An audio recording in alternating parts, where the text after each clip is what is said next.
I hope that my phone stays quiet. Hello. Hey, everybody. John Manuel along with Jim Schoder and Mike Laneta. I'm back here in wonderful Durham, about 100-degree Durham. They are back home in Omaha. Guys, I guess it's rainy Omaha today, right? I mean, are we going to have a game tonight? I think it's supposed to be all right by game time. Yeah, I think we'll be okay. Little wet this morning, though. I guess this afternoon, little wet. It has been. Yeah, our house dog here, Rosenblatt, doesn't want to go outside. It's so wet. So, but it'll be all right, I think. Rosenblatt's a little bit of a softie, so that's just me. I'm not a dog guy, but I think Rosenblatt's gone a little soft in her middle age. I guess it's a boy, so kind of can't miss that it's a boy, actually. The nickname Rosie's has me going. But Omaha House was a great find. Kudos to Will Lingo. They definitely made College World Series fun. Now, you guys are out there for the long haul. I was there for the first 5 days of games, I guess 4 days of games with double headers each day. One day wound up being a triple header thanks to the Vanderbilt Fullerton rainout. This is the longest stretch either one of you have been there yet before. I know, Jim, this is your third trip to Omaha. Mike, your second. Jim, what are the plans for the day before game time? Is there a food trip planned yet? We might have a drover plan in the works before we head over to the park. So Mike and I haven't been there yet this trip, so that's probably it's going to happen. It might happen today. We'll see. I'm dying to go, John. Dying. You know, I only made one drover trip this year, and it was after a party on the first night. So I'd already filled up on wings and other sundry appetizers over at the Old Mattress Factory, courtesy of our friends at Evo Shield. Stan Payne was a gracious host. And I thought I was full, and then Lingo goes, "Let's go to the drover." He'd never been. So we go to the drover, and of course Lingo plows through a steak and the salad bar, which was first established in 1968 and retains its original quality. And of course Chris Lull and George Shelton plow through their steaks. And I'm the fat guy in the group, and I didn't finish my steak. I had it in the refrigerator there at Omaha House for like 3 days. But I reanimated it my last night there, and it was just as good. I was shocked at how good it was after being reheated and reanimated. So the drover remains stellar. It has retained its original quality, and it's one of our many fine finds. Although I will say Stella's was pretty bitchin' yesterday for lunch. I don't know what you guys thought of Stella's. It was really good, yeah. It was definitely up there among the pretty high on the power rankings. I'd still put La Solo Mio #1 as far as places I've been on this trip. That was really good, but I still need to go to the drover. I need a steak, John. You need a steak. La Solo Mio is good for a lot of things, but steak is not why you go to La Solo Mio. Yeah. It was fantastic. Yeah, I'm really hungry. I haven't eaten lunch yet. Thanks a lot, John, for talking about food. I'm really helping my cause here. Let's talk baseball. Let's talk baseball, guys. First, tonight's game, which is LSU-TCU elimination game. They've already played once. TCU got to Jared Poche and kind of dominated that game. It was the final 10-2, I believe, in that game. Then TCU was shut out by Vanderbilt the other night, Phil Pfeiffer. And a great article today I just read online about LSU's pitching issues. I guess it's the Baton Rouge Advocate that wrote this piece about how Mac Marshall's gone and Jake Latz is hurt. So the pitching depth that LSU thought it would have this year did not really come to come about. Especially those are two left-handers. Everyone wants to throw a left-hander against TCU.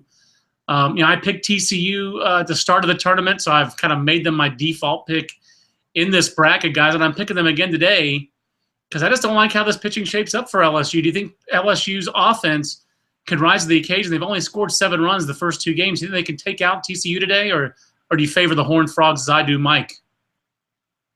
I favor the Horned Frogs as well. I mean, I've been on LSU all year, but you look at, you're starting Zach Pearson and you're going with the rest of the bullpen tonight, and I don't know, Mitchell Traver's really good. I mean, that whole TCU pitching staff is really good, and LSU so far, they haven't shown that offensive potency that you'd expect to see out of them. It looked like they came alive a little bit the other day. I think it might depend on how much that wind is blowing out too. Alex Bregman tweeted last night, I hope this wind is blowing out tonight, like it, tomorrow. But I don't know. That was kind of a rare occurrence to see 4 homers last night. So I don't think we're going to see that again. I think you got to give the nod to TCU just because they're actually starting a starter on the mound and an accomplished starter at that. A guy with good stuff, a guy who could ramp the fastball up a little bit. And being right-handed, he matches up well with LSU too, because LSU does lean a little right-handed. Jim, it seems to me like TCU is much better equipped on the mound to come back to the losers bracket than LSU. Am I giving them maybe a little bit too much credit on the mound, or do you think they do have the depth to come back to the losers bracket even against a formidable foe like Vanderbilt? Well, they absolutely have the depth to do it. I mean, we saw them do it in the regional. We saw them, do it in the super regional where they lost the second game. So they've won, 4 elimination games already in the postseason. And so, yeah, I mean, they definitely, especially with the way the CWS schedule stretches out, where you got these off days and whatnot. I mean, it's very doable, especially for a team like them that's got the depth and the experience they have. They've got all these guys that have been there before, coming through this last year. So, I mean, obviously can't count LSU out with the offensive talent they've got, but it's tough to see them. It's tough to see. I mean, they could win tonight. I wouldn't be shocked, I guess, but just with the way their pitching lines up, it's tough to see them winning 3 games without Alex Lang starting any of them against the caliber of teams they have to go through. It's kind of where they're at right now, and Lang has been so good all year. You kind of wonder if LSU outthought itself by starting Poche in that first game. Certainly would have worked out great if they'd gone Poche, Lang, then won again with Poche, and then they would have had Lang to start the first game of the finals. That would have been perfect. That's the way they scripted it out. But TCU got the bats going in that first game, and once Poche threw those 2 balls away that were hit back to him, things started to unravel there. But last night we saw one of the offensive displays that I think we all believe LSU is capable of, but that was out of Florida. And guys, not only did Florida hit 4 home runs, I know that there's hashtag inevitable, and I get it. There's more offense this year.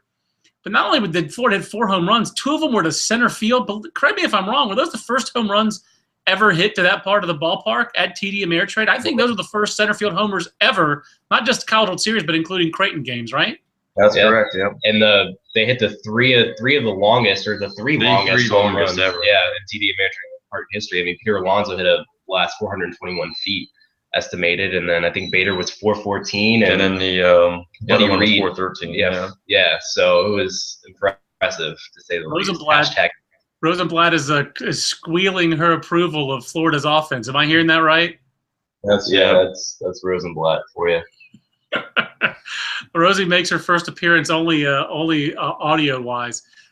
It started right with the first one. I mean, Harrison Bader, first inning, that ball was destroyed, and it just kept on going. Why could Florida take advantage of it offensively, and Miami with all their power bats cannot? What do you guys think happened to the Hurricanes out in Omaha, where the middle of their lineup really offensively never got untracked? I think they just ran into the right pitchers. I think pitchers had the right approach against them, taking advantage of their aggressiveness out there. I mean, you look at what Fado did last night with his slider. I mean, that was a filthy pitch all night, and he was going to it nonstop, and they were swinging right over it. I think when you go after this Miami team with velocity, a great breaking ball, I mean, just like any good hitting team, good pitching beats good hitting. And I think more than anything, that's just what they ran into. And of course, I mean, you have Thompson and Collins in the middle of that order. Those are going to be the 2 guys that opposing teams circle. They're going to be the guys that they bear down on. So I think that's what happened more than anything. And Jim, now the winner of this Florida beat Miami. Now Florida's set up, take on Virginia. It was a tremendous performance by Brandon Waddell, and then Josh Spores especially was even better in my mind. Waddell was good. Spores was even better. Spores has been fantastic for 5 innings so far in the College World Series out of the bullpen for UVA. And the Cavs are up 2-0, 1 win away from getting back to the finals where they lost last year. And they're starting Nathan Kirby, who hasn't started in 2 months, coming back off his lat strain. What do you think we can expect out of Nathan Kirby on Friday when he faces that Florida lineup? I mean, it's going to be fascinating. I mean, you kind of figure they're probably not expecting more than 4, 5, 6 innings out of him. But, I mean, if he can do that, if he can go 5 innings, give up a run or 2, I mean, I think they would be thrilled. I mean, then I was tweeting this morning, like even if he loses, I mean, you've got Connor Jones on normal rest and the if necessary game. So, I mean, I think they're very well set up with this getting Kirby back. And, I mean, I mean, I really like Florida's team. I mean, Florida probably is the better team on the whole, but Virginia just set up so well with its pitching. I mean, I think they probably get back to the finals. It would be amazing, Mike, to see this Virginia team that a month ago was barely a regional team. And they had a really high RPI, but as Jim chronicled in his kind of bubble watch, a lot of the other factors that the committee traditionally has looked at, Virginia did not score well in. Really, when they swept North Carolina, that kind of made them more of a secure, got them off the bubble. Even after going 1-3 in the ACC tournament, you can still see that they probably had enough other peripheral numbers, conference finish, those kind of things to get in the NCAA tournament. But I mean, like, it's hard to put your finger on one thing they've done better since then. It's not like they suddenly got healthy.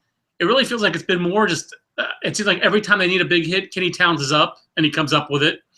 Pinero's been a little bit hotter offensively. Do you have something that you can really put your finger on that Virginia has done really well in the postseason that's gotten them here? Or has it really just been a matter of they've just played their best baseball over the last 3 weeks? I think the thing he points to, and this is hard to quantify, but I think he points to experience on this team. I think in multiple ways. I mean, obviously this team started off very young, a lot of freshmen early in the year. They're obviously a little older, a little wiser now. The pieces have come together there. And then you look at guys like Waddell, who's been great in the postseason for them historically, who's a junior who rises to big games. I think his nickname is Brandon Big Game Waddell or something to that effect. So he's lived up to that, and he's stepped up his game. And then you have a guy like Kenny Towns, who's been all year a veteran in the middle of the lineup. He's been a clutch guy, and obviously he's been playing his best baseball right now. And you just look at that coaching staff there who's been there before, who's done this before. And I think there's something to be said for having that experience there and for bringing in a group of guys that, it's really the same team. It's been the same team for the last, 3 or 4 weeks now, other than Nathan Kirby. And, I think getting him back makes them very, very dangerous, especially if he can pitch to the level that he's capable of. I mean, if they make it to the championship series and they have a rotation of Kirby, Jones, and Waddell, I mean, that's tough to beat. It's really amazing to me that this was probably the first time all year that Virginia's been fully healthy. McCarthy was gone when Kirby was there, and as soon as McCarthy got back, Kirby was hurt. So it's really kind of remarkable that the first time they're fully healthy, this was the preseason number 3 team in the country, and the first time they're fully healthy is when they're 1 win away from getting the Cobble Series finals. Last but not least, guys, let's talk about Clemson real quick. They hired Monty Lee from College of Charleston. Seemed like the logical hire. We've talked about all really since Clemson made the decision to fire Jack Leggett. You have Steve Rodriguez going from Pepperdine to Baylor. Baylor Pepperdine promoting the assistant coach to be the head coach there. Has there been a real big surprise yet? Any of these coaching changes to you, Jim? And did Monty Lee just make the most sense in your mind at Clemson? Yeah, and the Monty Lee. I mean, I think everyone kind of saw that one coming, especially once we certainly kind of got the word out there that we were probably gonna have to go outside the Leggett family tree. So, right. The Monty Lee hires. About to sneeze. It's okay. You're allowed to. It's a Google Hangout. We're not on live. We're not on real TV. That was pretty much. That's not a surprise. I mean, it's kind of a logical jump. He's been in that state for a long time. He's from that state. He was assistant in South Carolina. He goes to Charleston, wins a bunch of games there. So I think he's a good fit for trying to get the Clemson program, get some momentum back. And I don't know that there's really been any huge surprises. I mean, I guess Steve Rodriguez going from Pepperdine to out to Waco was a little bit of a shift, but other than I mean it is a step up in levels. So I mean it's not a. I guess Northwestern's the other kind of surprise. I guess is that Spencer Allen going from Illinois, and he'd previously been at Creighton. So you have Creighton's last 2 big recruiting coordinators. Rob Smith left there, went to Ohio. He's got in Ohio to the NCAA tournament this year. They won the MAC tournament. And now Allen, who went from Creighton and was an assistant at Illinois for 1 year when Eric Snyder went to Louisville. Now Allen gets the job there at Northwestern. Kind of significant. I mean, there are not very many black head coaches in Division I baseball, period. There are few at HBCUs. Tony Gwynn was the only black head coach outside of the HBCUs before his death. Now Spencer Allen, the first one outside of the HBCUs. So that's kind of one to watch. We'll see what happens there, whether Northwestern ever gets fully funded. Northwestern's never been to the NCAA basketball tournament, never also been to the NCAA men's baseball tournament as well. So I'm not sure really how great a job Northwestern is, but we'll see what Spencer Allen can do with that one. So really seems like, I'm not saying it's been a quiet college coaching carousel, but it hasn't been a loud one either this offseason. So we'll keep covering that at baseballamerica.com. Obviously, you guys are in Omaha to finish up the series. We're going to call these off days Drover days from now on, so you guys can go hit Drover and get some steak. Thank you for making time for me to talk more college baseball. I'm in a little bit of withdrawal, so I'm going to probably make you do this again since I'm not out there at Omaha. But look forward to all the coverage. He's at mlanana on Twitter. Jim is at Jim Schoner BA. I'm at John Manuel BA. We'll see you in the next Baseball America Google Plus Hangout or on the next podcast with all of our college coverage at baseballamerica.com. So long, everybody.